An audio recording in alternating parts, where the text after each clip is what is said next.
System बनाया इस योगी सरकार ने। देखो, मुख्यमंत्री कल रात को रो रहा था। यहाँ का जो महिला अधिकारी है विजय किरण आनंद, मैंने उसकी कार्य की शैली देखी। हर आदमी तो कैमरामैन है, तुरंत उसकी फोटो खींच कर डाल देता है वायरल। ध्वजा ढीली हो जाएगी, इसके बाद महापुरुष अपने अपने गंतव्य की ओर प्रस्थान करेंगे। सरकार की सोच को देखो, विश्व के कोने कोने से आया है, उसको दिक्कत का सामना करना पड़ता है। और आए कुंभ मेले में सभी के लिए मंगल कामना करते हैं। नमस्कार, मैं हूं सुप्रिया और प्रयागराज की पावन धरती से इस वक्त मैं आपको महाकुंभ के अलग अलग नजारे दिखा रही हूं।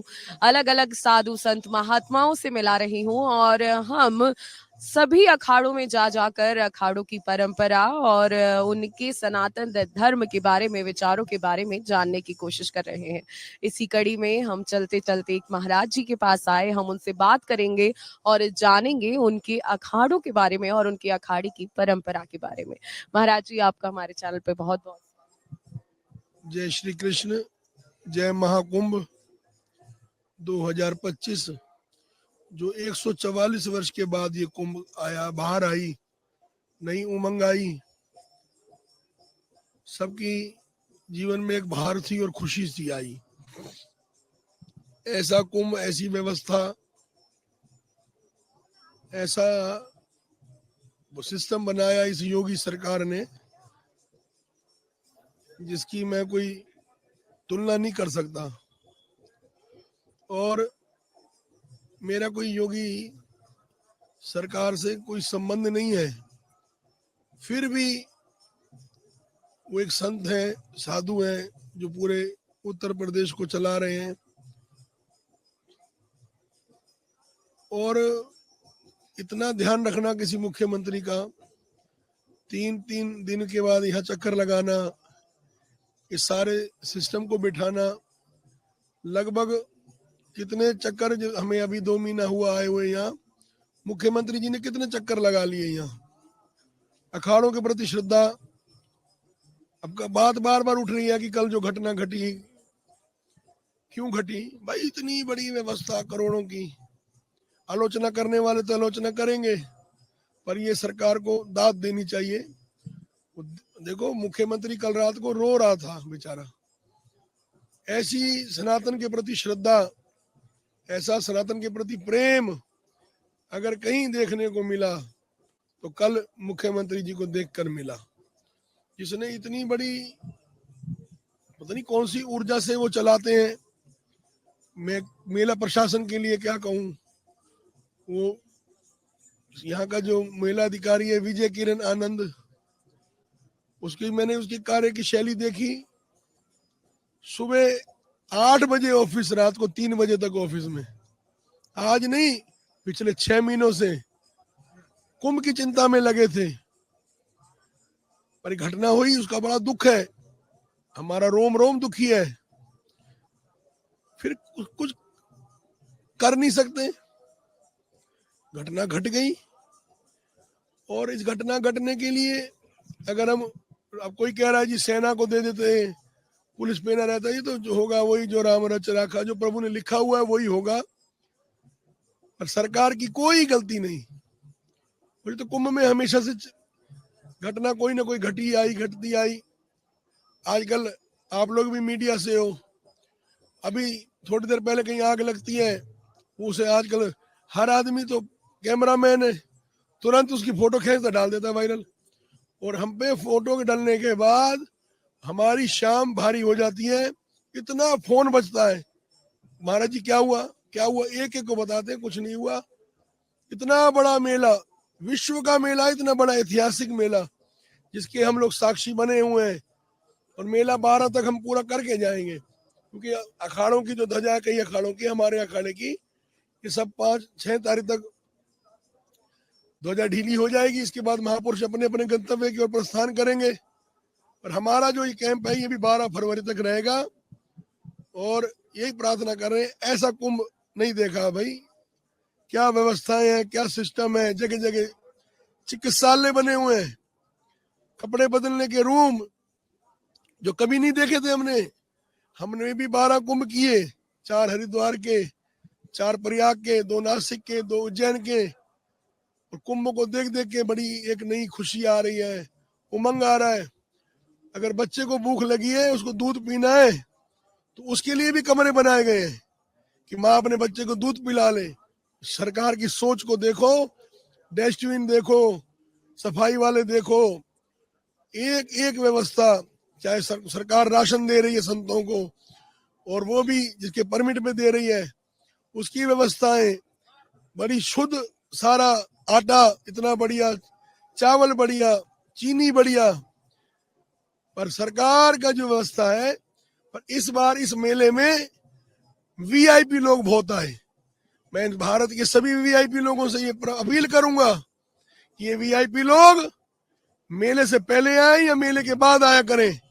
अपने वहां रह के, इतने बड़े बड़े वीआईपी हैं ये लोग, अपने वहीं अपने सिस्टम से बैठ के कैमरे लगा के देश के किसी कोने से भी मेले की व्यवस्था को देख सकते हैं। इन वीआईपी लोगों को मेले में नहीं आना चाहिए। इनके आने से सारी रोडों को तंग होना पड़ता है, जगह जगह प्रोटोकॉल होते हैं, सड़कें बंद हो जाती हैं। आया हुआ श्रद्धालु जो 5-5, 10-10 हजार किलोमीटर विश्व के कोने कोने से आया है, उसको दिक्कत का सामना करना पड़ता है। ये सरकार को आगे आने वाले कुंभों में ध्यान रखना चाहिए। जिसने भी आना हो कुंभ में, मैं किसी का नाम नहीं ले रहा वीआईपी का, हाँ जो वीआईपी लोग हैं वो कुंभ से पहले आए, उसका स्नान कर लें, या एक दिन निश्चित कर लें कि 10 बजे ये वीआईपी, 11 बजे ये वीआईपी, 12 बजे ये वीआईपी, 2 दिन रख लें। सब सरकारों, सब स्टेट का रख लें, मध्य प्रदेश का, हरियाणा का, पंजाब का, उत्तराखंड का, जोन सी स्टेट है, छत्तीसगढ़ का, सब स्टेटों के वीआईपी आए, उनके आने में हमें दिक्कत नहीं है। पर 3 दिन का रख लो समय, 2 दिन का रख लो, सिस्टम से नहा के पूरे मेरे क्षेत्र को कहा जाए कि सभी लोग, आज सभी सरकारों के लोग, मुख्यमंत्री महोदय पधारेंगे, संत लोग अपने यहाँ रहे, अपने भक्तों को भी पता लग जाए कि 3 दिन सरकारी प्रोटोकॉल रहेगा, इसलिए भक्त लोग भी 3 दिन नहीं आए। केवल इस प्रोटोकॉल के कारण ये सब वीआईपी लोग स्नान करें, संतों के प्रति श्रद्धा जताएं। ये मेरी अपील है। आने वाले कुंभों पर वीआईपीओं को ऐसा समय निर्धारित करके कुंभ में आना चाहिए, अन्यथा नहीं आना चाहिए। इस बार वीआईपी बहुत आए, बहुत वीआईपी आए, चाहे फिल्मी सितारे हो, चाहे क्रिकेट के सितारे हो, चाहे कैसे भी सितारे हो, चाहे किसी भी प्रदेश के हो, सभी हमारे आदरणीय है। फिर भी प्रार्थना करेंगे कि कुंभ की व्यवस्थाओं के लिए अपने वहां बैठ के कैमरे से आप यंत्र के माध्यम से मेला देख सकते हैं। इस कुंभ से हम बहुत खुश हैं। जो कल घटना घटी है उससे बड़ा मन दुखी है, अंदर से मन बहुत कष्ट है। अब जो हुआ वही जो प्रभु की इच्छा थी, उन दिवंगत आत्माओं के प्रति हम सच्ची श्रद्धांजलि देते हैं। और आए कुंभ मेले में सभी के लिए मंगल कामना करते हैं कि आने वाली 144 वर्ष के बाद ये कुंभ आएगा। 144 वर्ष बाद हम नहीं होंगे, न पहले थे। इस कुंभ की कितनी बधाई आपको दें, कितना गुरु संत लोग आशीर्वाद बांट रहे हैं। और वास्तव में ये कुंभ जो है, ये महात्माओं के चक्कर में है। लोग गंगा नहाने आते हैं, बाबा लोग सब व्यवस्था करते हैं। इस कुंभ की जितनी प्रशंसा की जाए उतनी कम है। इन्हीं शब्दों के साथ मैं अपनी बात को यहीं समाप्त करता हूँ, अपनी वाणी को विराम करता हूँ। जय श्री कृष्ण, जय श्री राम, जय महाकुंभ 2025। महाराज जी, ये तो बात हो गई कल की, और ये बात हो गई जो घटना हुई उसकी। लेकिन हम आपसे एक और चीज जानना चाहेंगे। आपने बहुत कुछ बताया कि महाकुंभ जो है साधु संतों महात्माओं से है, और जैसा कि आपने कहा कि महाकुंभ को साधु संत ही चलाते हैं। लेकिन तमाम मीडिया में और सोशल मीडिया पर जो ये नए नए लोग वायरल हो रहे हैं, आपने भी देखा होगा, उनके बारे में आप क्या कहेंगे? और मेरा इसमें एक और सवाल है कि क्या इतना आसान है किसी का साध्वी या साधु बन जाना, या जितने जो भी लोग वायरल हुए हैं इस बीच में, क्या ये सही है? देखो, साधु बनता नहीं है कोई। कहे जी साधु बना है, साधु तो बन के ही आते हैं ऊपर से। ये फकीरी जीवन साधु के जीवन में लिखी होती है। ना साधु कोई बनता, ना कोई बनाता, ये तो ऊपर से ही कोई भगवान की कृपा होती है। हाँ, भगवा कपड़ा आजकल लोग बांध लेते हैं, पर वो दूर से ही पता लग जाता है हम लोगों को कि ये तो बांध रखा है, साधु नहीं है। और साधु और गृहस्थी का कभी नहीं आता जोड़। उनका मार्ग और है और साधु का मार्ग और। साधु के मन में बड़ी दया, परोपकारता, मक्खन की तरह हृदय होता है। आजकल कोई ये वायरल होना चाह रहे होंगे, अन्यथा तो हम देख ही रहे हैं फेसबुक पे, दुनिया भर के इंस्टाग्राम पे सभी लोग अपना अपना डाल रहे हैं। सबको आजकल व्यू चाहिए, व्यू, उसके चक्कर में सब पड़े हैं। किसी को चाहिए हो पर अपनी भक्ति करे।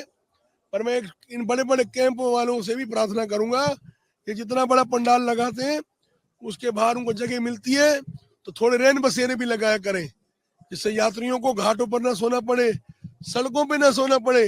अपने अपने जो संत लोग बनाए रैन बसेरे, उसमें आकर उनको संतों को उनके भोजन की, उनके कंबल की, उनके रहने की, सबकी निःशुल्क व्यवस्था करनी चाहिए। साधु धर्म है सेवा करने का, साधु का लक्ष्य है सेवा, किसी पे कोई जोर नहीं। इसलिए आप पूछ रहे हो, मीडिया के माध्यम से आजकल सब सोशल होना चाहते हैं। हर आदमी चाहता है मैं आज ही हो जाऊं सब कुछ। जिसके पास कुछ है उसकी कामना बढ़ती है, ऐसी कामना किसी की बढ़ रही होगी इसलिए वो मीडिया पे आना चाह रहे हैं। अन्यथा कोई सच्चा संत है जिसके मन में कोई परोपकारता है, वो तो अपना भजन में लगा हुआ है, उसको कोई मीडिया से मतलब नहीं, उसको किसी फोटो से मतलब नहीं, वो तो अपने कमरे में बैठ के राम का गुण गा रहा है, इस कुंभ का आनंद ले रहा है। महाराज जी, उदासीन बड़े अखाड़े के बारे में आपने बताया, उसके बारे में थोड़ा सा आप हमें बताएं। उदासीन पंचायती बड़ा अखाड़ा जो हमारे अखाड़ा है, जिसके आचार्य हैं हमारे भगवान जगत गुरु श्री चंद्र जी महाराज, जो श्री गुरु नानक देव जी के बड़े बेटे थे। उन्होंने इस मतलब उदासीन संप्रदाय को श्री चंद्र जी से तो समय से पहले से ही सनक सनकादिक के समय से चला आया, उस परंपरा का निर्वाह किया श्री चंद्र जी ने। आज पूरा भेक श्री चंद्र भगवान की जय जयकार है, उन्हीं की कृपा से हम यहाँ आए मेले में, उन्हीं की तपस्या है, उन्हीं का तप है। हमारे गुरुजन महापुरुष आज से 100 साल पहले भी कुंभ नहाने आते थे, चाहे कोई महापुरुष, क्योंकि वो पश्चिम पर जो प्रदेश था, पूर्व पंजाब जिसको आज पाकिस्तान कहते हैं हम लोग, वो भारत का हिस्सा था। वहां से भी लोग आते थे स्नान करने, वही परंपरा आज भी जारी है। संत महापुरुष कोने कोने से अपना स्नान करने, दर्शन देने अपनी छावनियां लगाते हैं, सुशोभित होते हैं, खुशी होती है। इन्हीं शब्दों के साथ अपनी बात को समाप्त करते हैं। तो ये हमने बहुत सारी ऐसी बातें जानी जो आपके लिए भी काफी जानने योग्य हैं, और महाकुंभ की यही बातें हैं। हर साधु संत महात्माओं के पास जब हम पहुंचते हैं तो कुछ अलग अलग चीजें जानने को हमें मिल जाती हैं। हम ऐसे ही महाकुंभ के अलग अलग रंग आपको दिखाते रहेंगे। आप हमारे साथ बने रहिए और देखते रहिए amarujala.com। अमर उजाला जीवांजलि के सारथी की मदद लें और महाकुंभ में स्नान जरूर करें।